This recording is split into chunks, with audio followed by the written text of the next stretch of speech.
Bonjour, ici Julien Jacqui, en direct de Téléfoot.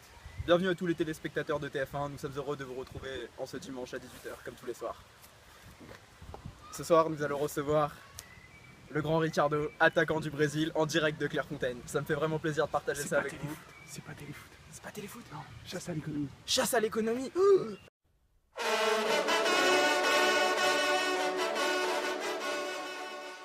Bonjour, nous sommes donc en direct de Chasse à l'économie comme tous les vendredis soirs.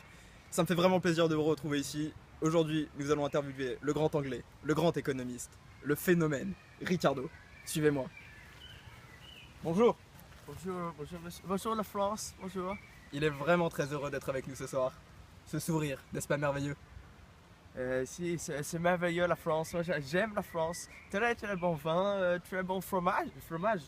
Cheese. Cheese, yeah. Fromage. Yeah. Oh, ok. Alors monsieur Ricardo, on va déjà voir tout simplement qu'est-ce qui vous a donné l'envie d'être économiste, qu'est-ce qui vous a poussé dans cette voie et à réussir une carrière aussi impressionnante que la vôtre. La profession de mon père, dans un premier temps. Puis dans un second temps, l'envie de rendre service au monde un peu. De développer, d'apporter mon grain de sel. Voilà, d'arriver à évaluer tout ce qui se passe autour de vous et de concentrer tout ça pour recentrer tout autour de l'économie. Exactement. D'accord. Alors j'ai entendu parler d'une théorie, donc la théorie de l'avantage comparatif. Oui, c'est ça. Exact. Donc je vois que c'est vous qui l'avez développé. C'est ça. Pourriez-vous nous en dire un petit peu plus au niveau de comment tout ça s'est organisé, comment est-ce que vous avez trouvé ça, et avec vos mots bien sûr, pour que le public puisse comprendre assez simplement comment cela vous a mis à l'idée? En fait, c'est une théorie assez simple, il suffisait juste d'y penser.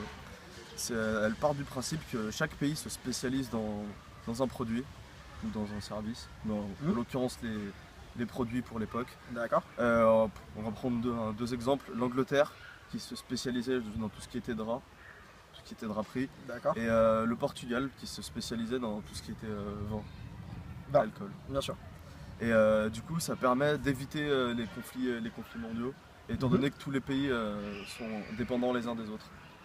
Donc l'Angleterre va être dépendante du Portugal pour le vin. Et à l'inverse, le Portugal va être dépendant de l'Angleterre pour les draps. D'accord.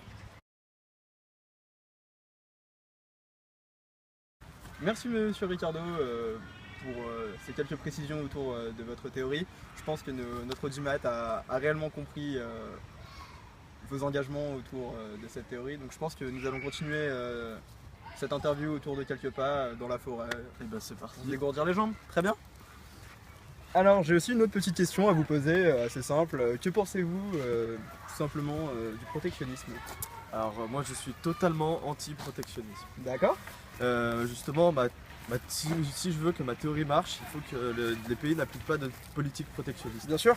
Non, parce que dans ce cas-là, tous les pays seront ouverts aux autres pays et les importations se feront beaucoup plus facilement.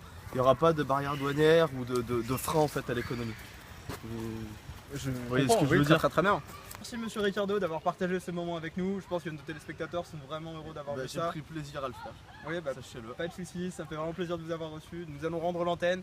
Je tiens à remercier toute l'équipe de France 2, toute l'équipe de France 1, toute l'équipe de TF6. Ça me fait vraiment plaisir.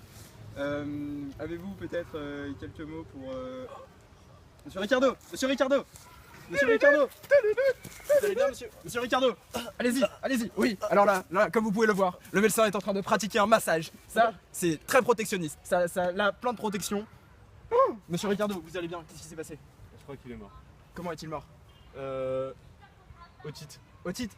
Peu cher. Donc merci à tous de nous avoir suivis. Voilà comment ça se passe à Chasse à l'économie. Toujours plus d'économie, toujours plus de morts. À la semaine prochaine pour la mort de Schumpeter.